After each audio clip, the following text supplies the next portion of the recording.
Hello friends, myself Ankit and you are watching your channel Polytechnic Classes. Thanks for your love and support on my last video on alphabet writing.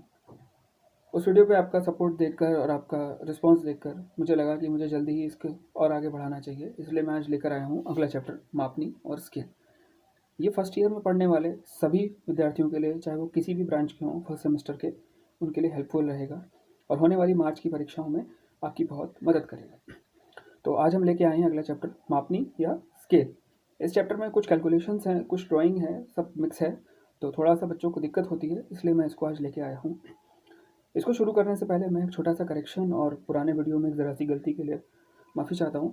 पिछली बार मैंने गलती से आपको ये बता दिया था कि ज़ीरो को गोल और ओ को लंबा बनाते हैं। जब आप मेरा अल्फ़ाबेट सीरीज़ का चैप्टर देखोगे तो उसमें मैंने ज़ीरो को गोल और ओ को लंबा बोल दिया था, जबकि एक्चुअल में इसका उल्टा है। ओ को हम गोल बनाते हैं और ज़ीरो को लंबा बनाते हैं, एग की शेप्ड का। ठीक है, तो इस चीज़ का करेक्शन कर लें और आज का वीडियो स्टार्ट करते हैं। ठीक है। मापनी स्केल। मापनी या स्केल का प्रयोग क्यों किया जाता है? हमारी एक्चुअल लाइफ में बहुत सारे ऐसे ऑब्जेक्ट्स हैं जो रियल लाइफ में उनका साइज़ ऐसा नहीं होता कि वो हमारी शीट पर आ सके। या तो शीट से बहुत बड़े होंगे या शीट से बहुत छोटे होंगे। तो छोटे ऑब्जेक्ट्स को हमें बड़ा करके दिखाना पड़ता है, बड़े ऑब्जेक्ट्स को हमें छोटा करके दिखाना पड़ता है, ताकि हम उसकी ड्राइंग को अपनी शीट पर बना सकें। इस चीज़ के लिए प्रयोग किया जाता है मापनी या स्केल का। स्केल 3 टाइप का होता है: रिड्यूस्ड स्केल, एनलार्ज स्केल और फुल स्केल। रिड्यूस्ड, जैसा इसका नाम है, इसमें हम वस्तु की एक्चुअल साइज़ को घटा के शीट पर बनाते हैं। जैसे हम किसी ब्रिज, किसी बिल्डिंग, किसी सिविल इंजीनियरिंग के किसी भी स्ट्रक्चर की बात करें तो हम उस पर रिड्यूस स्केल लगा के उसको छोटा करके फिर बनाते हैं। वहीं अगर हम बात करें एनलार्ज स्केल की, तो एनलार्ज स्केल में हम छोटी चीज़ों को बड़ा करते हैं। जैसे किसी मशीन का पार्ट, किसी घड़ी का पार्ट, तो उनको हमें बड़ा करके दिखाना होता है, तब हम यूज़ करते हैं एनलार्ज स्केल का। और फुल स्केल, जैसा कि इसका नाम है, 1:1। 1:1 का मतलब है कि ये स्केल एक्चुअल साइज़ में जो ऑब्जेक्ट का साइज़ होता है वही साइज़ को शीट पे हम उठा के बना देते हैं, कुछ भी चेंज नहीं करते। जैसे आपने अल्फ़ाबेट बनाया था, तो अल्फ़ाबेट में मैंने आपको जब साइज़ बोला था 20 mm या 10 mm या 12 mm, तो जो भी साइज़ दिया आपने वही बना दिया।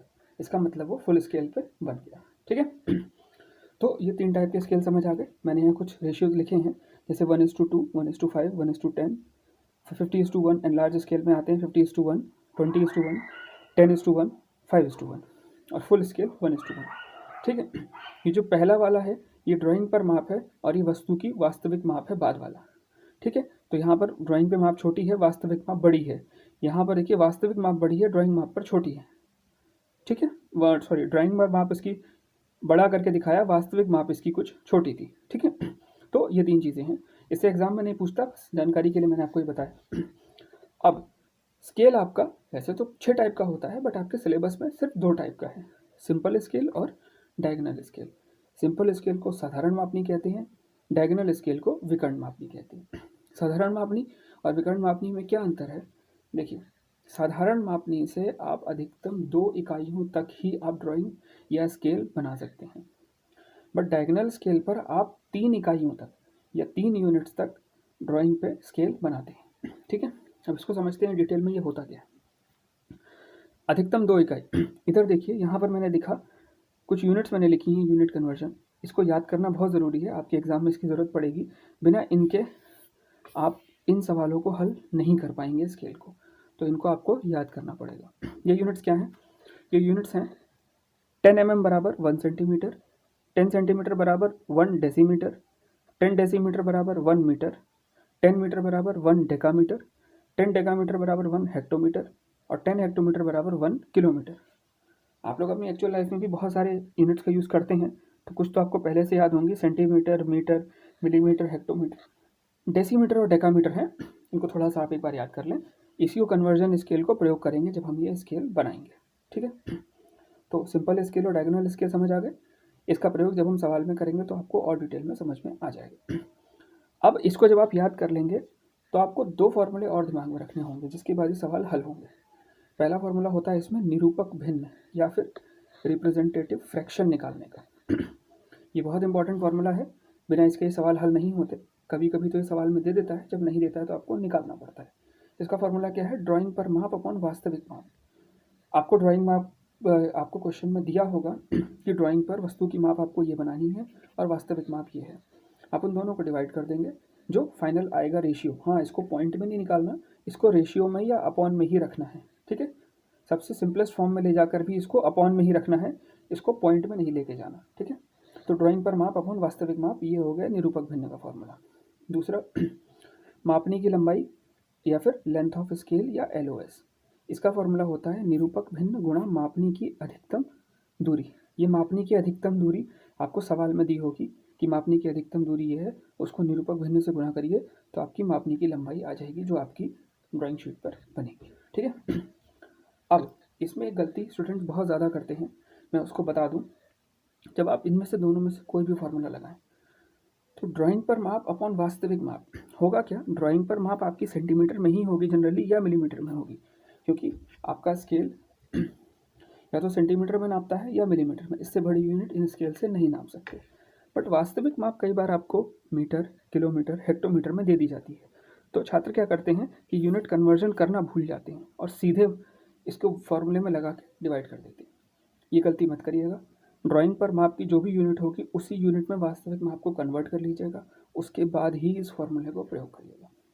सिमिलरली यहाँ पर क्या निरूपक भिन्न का तो कोई यूनिट नहीं होती, पर मापने की अधिकतम दूरी को भी सेंटीमीटर में चेंज कर लीजिएगा, उसके बाद गुणा करिएगा, तब आपकी मापने की लंबाई निकल के आएगी, ठीक है।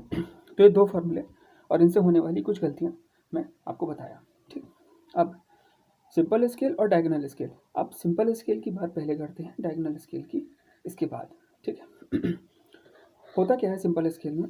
सिंपल स्केल में सवाल कुछ इस तरीके से दिया होगा, जैसा कि आपको अभी स्क्रीन पर दिख रहा होगा कि एक मापने की निरूपक भिन्न जिसकी साधारण माप 1/50 निरूपक भिन्न मापने की रचना कीजिए, जिस पर मीटर तथा डेसीमीटर प्रदर्शित किया जा सके तथा इसके द्वारा 8 मीटर की दूरी नापी जा सके। इस पर 5.5 मीटर की दूरी भी दर्शाइए, ठीक है। अब इस सवाल में आपने देखा कि निरूपक भिन्न या मतलब RF आपको पहले से दे रखा है। निरूपक भिन्न है 1/50। जैसा कि मैंने यहाँ पर बताया था, अगर निकालने को आएगा तो निकालना पड़ेगा, अदरवाइज सवाल में दे दिया होगा तो आप इसको ऐसे ही लिख लेंगे, ठीक है।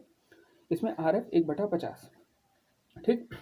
अब आपको ऐसी स्केल बनानी है जो मीटर और डेसीमीटर को नाप सके, ठीक है। दूसरी चीज़ आपको दी है, इसके द्वारा 8 मीटर की दूरी नापी जा सके। तो जो दो दूरियां आपको दी हैं 8 और 5.5, उसमें अधिकतम 8 है तो 8 ही हमारी मैक्सिमम लेंथ हो जाएगी, ठीक है। इसके बाद दूसरी दी है 5.5 मीटर, तो 5.5 मीटर को हम ऐसे लिख लेंगे मेजर्ड लेंथ 5.5 मीटर, ठीक है। ये कुछ इन्फॉर्मेशन आपको इस सवाल में दी है, मैक्सिमम लेंथ और मेजर्ड लेंथ, ठीक। अब इससे सवाल कैसे बनाते हैं? आपको RF पहले दे दिया है, इसका मतलब रिप्रेजेंटेटिव फ्रैक्शन आपको नहीं निकालना है।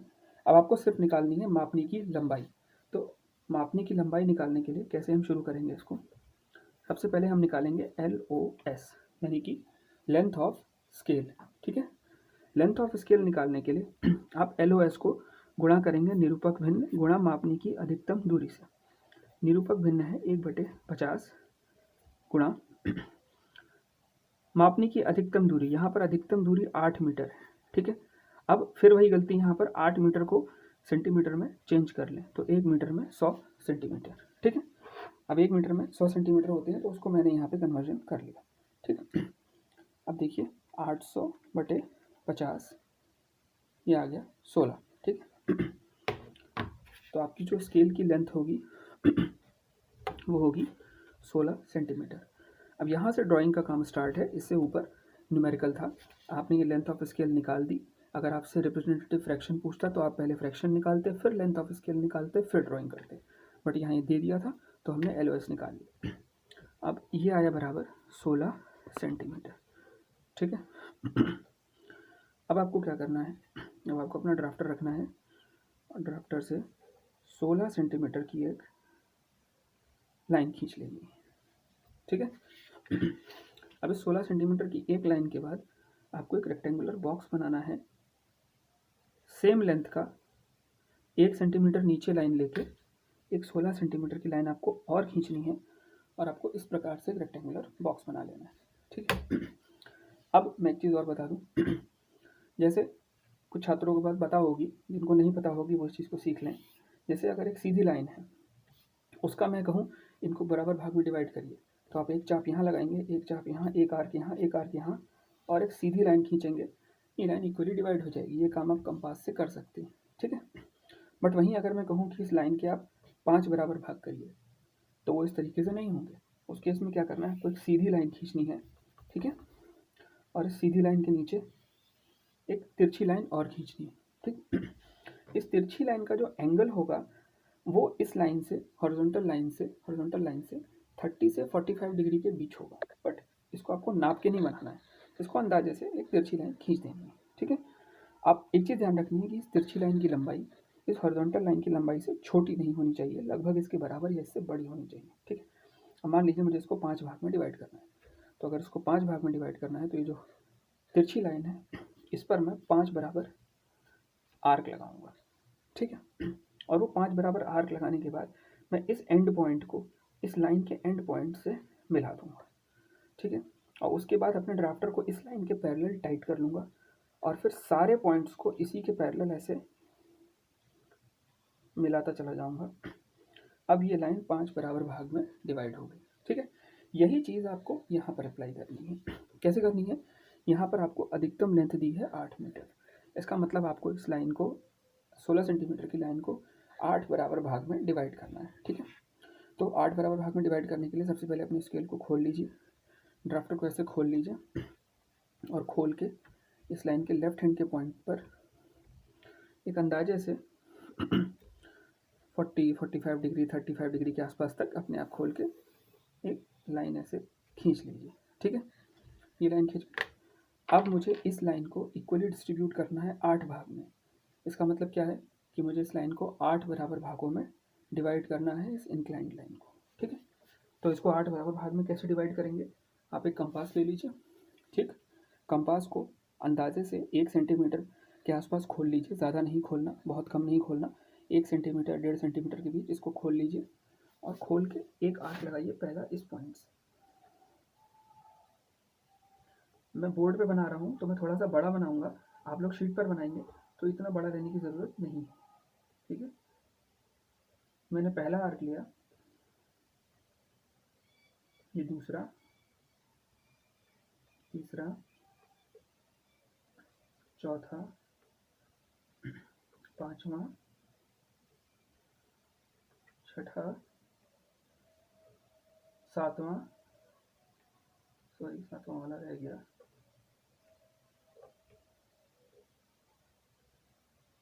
सातवां और आठवां। ये 8 आर्क बन गए। अब इन 8 आर्क पे आपको क्या करना है, 1 2 3 4 5 6 7 8, इसको एक बार गिन लें। अब जो लास्ट वाला पॉइंट है आर्क का और जो आपके लाइन का लास्ट पॉइंट है, दोनों को एक लाइन में रख लें और अपने ड्राफ्टर को ऐसे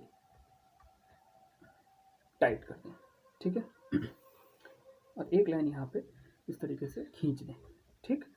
अब अपने इस टाइट वाले ड्राफ्टर को उठाएं और ठीक उसी के पैरेलल दूसरे आर्क पर रखें और ऐसे यहाँ पर एक लाइन और खींच दें।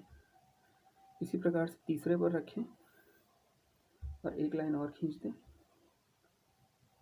चौथे पर रखें, पांचवें पर रखें, छठे पर रखें, सातवें पर और आठवें पर। ठीक है। अब ये आपकी 16 सेंटीमीटर की लाइन 8 बराबर भागों में विभाजित हो गई है। ठीक है। अब ये 8 बराबर भागों में विभाजित लाइन को क्या करना है, अब हमें जो ये बॉक्स बनाया था हमने रेक्टेंगुलर, इसके पैरेलल ड्राफ्टर को फिर से रखना है इस लाइन के, और इसके बाद इसको यहाँ पर ऐसे वर्टिकल लाइंस खींच देनी है। ठीक है। ये 8 वर्टिकल लाइंस आएंगी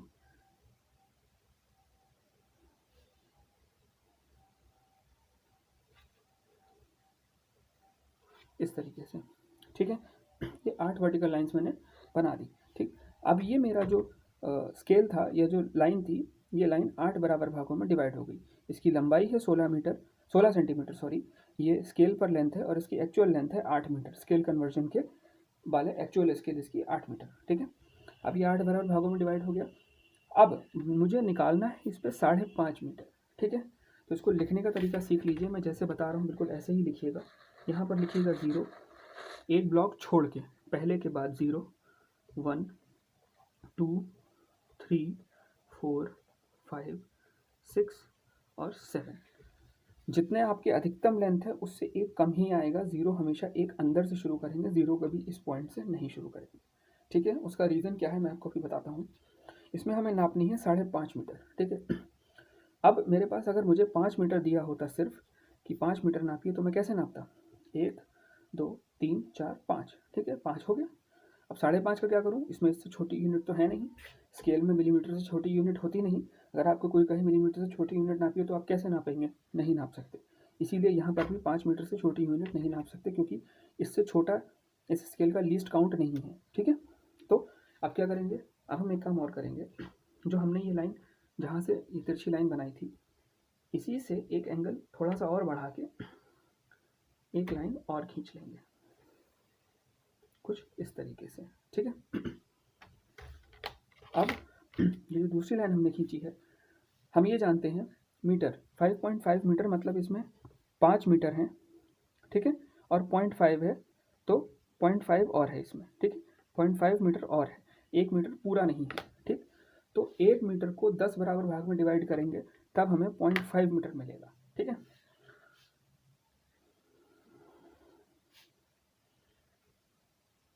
तो अब आपको क्या करना है, फिर से कंपास उठाइए, आर्क को थोड़ा सा छोटा कर दीजिए ताकि आपको ये वाले आर्क बनाने में आसानी हो, और इसको 10 बराबर भागों में डिवाइड करिए। कैसे करेंगे, वो इस तरीके से करेंगे, 2, 3, 4, 5, 6, 7, 8, 9 और 10। अब देखिए साथियों, मैं तो मार्कर पेन से बना रहा हूँ, तो मेरा थोड़ा सा मोटा बन रहा है। आप लोग पेंसिल से बनाएंगे तो एकदम स्मूथ और सही आएगा। ये हार्ड शीट है तो इसलिए इसमें में कंपास अंदर नहीं जाएगा, तो आप इसको समझ लें थोड़ा सा। अब 10 आर्क मैंने यहाँ पे लगा दिए, ठीक है। अब इन 10 आर्क को लगाने के बाद आपको क्या करना है, अपने ड्राफ्टर को फिर से खोलना है और जो सबसे लास्ट पॉइंट था इसका, उससे पहले वाले 0 वाले पॉइंट को फिर से मिला देना है, कुछ इस तरीके से, ठीक है। और ड्राफ्टर को यहीं पे टाइट कर लेना है, बिल्कुल एकदम, ठीक। इसके बाद दूसरे पर रखेंगे और दूसरे को मिलाएंगे, तीसरे पर रखेंगे, तीसरे को मिलाएंगे, चौथा, पांचवा, छठा, सातवां, आठवां, नौवां और ये 10वां पॉइंट, ठीक है। ऐसे हमने 10 मिला लिए। अब अपने ड्राफ्टर को वापस खोलिए और ये हॉरिजॉन्टल वाली जो लाइन थी इसके पैरेलल फिर से लगाइए, टाइट करिए और इस प्रत्येक लाइन के लिए एक एक लाइन खींचते जाइए। यहाँ पर आपको 10 ब्लॉक्स मिलेंगे। फ्रेंड्स, मैं इसको मार्कर से बना रहा हूँ तो हो सकता है थोड़ा सा अनइवन आए। आप इसको पेंसिल से बनाएंगे तो एकदम इवन ब्लॉक्स आएंगे, आपको दिक्कत नहीं होगी, ठीक है। जहाँ पर ये लाइन्स ऊपर जाके मिलेंगी वहाँ पर आपको 10 ब्लॉक्स मिलेंगे, ठीक है। अब आपको नापना है 5.5 मीटर, ठीक। 5.5 मीटर नापने का क्या तरीका है, 1, 2, 3, 4 और 5, 5 यहाँ पर आके ख़त्म हो गया, ठीक। और जो 0.5 है वो आपका इधर आएगा, 1 ब्लॉक, 2, 3, 4 और 5। बस यही सवाल का हल है। आपको अब क्या करना है, आपको अपना स्केल इसके ऊपर रखना है और ठीक जो 5वां ब्लॉक है, 1, 2, 3, 4, 5, यहाँ पर और यहाँ से यहाँ तक, ठीक है। ये है 5.5 मीटर और इस लाइन को आपको नीचे तक बढ़ा देना है ताकि पता चले आपने कौन से ब्लॉक तक बनाया है। ठीक है, तो ये आपकी स्केल जिसकी कुल लंबाई है 16 सेंटीमीटर, एक्चुअल लेंथ है 8 मीटर, और इस पे आपने 5.5 मीटर दर्शाया कि 5.5 मीटर यहाँ से लेकर यहाँ तक होगा। ठीक है, तो friends thank you, thanks for watching my video. और आपको इसमें कोई भी प्रॉब्लम हो, किसी भी तरीके की कोई दिक्कत हो, आगे आपको किन चैप्टर्स में प्रॉब्लम है, आप मुझे कमेंट्स में लिखें। और प्लीज़ मेरे वीडियो को शेयर करें ताकि आपके साथियों को और छात्रों को हेल्प मिल सके। ठीक है, थैंक यू वेरी मच।